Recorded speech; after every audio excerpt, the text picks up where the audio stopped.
Dalam rangka memperingati Hari Disabilitas Internasional tahun 2023, Rumah Disabilitas Regional Palembang menggelar kegiatan pentas seni untuk penyandang disabilitas dengan tema Disability Creativity.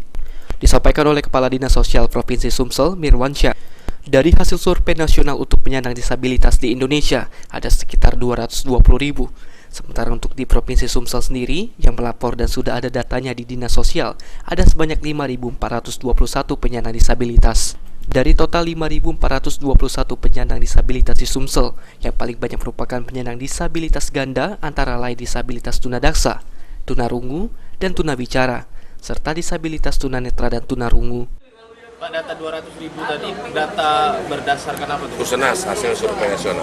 Oke, tapi yang melapor ke kita baru 5.000. Yang baru terekspor yang ada datanya sampai sekarang ini baru 5.421. Banyak sekali kan? Itu data di Sumsel apa di Kota Sumsel. Palembang? Di Sumsel. Iya. Untuk penyandang disabilitas. Penyandang disabilitas bermacam-macam. Yang paling banyak adalah penyandang disabilitas ganda. Artinya ganda itu dia juga penderita tunadaksa, ada juga tuli.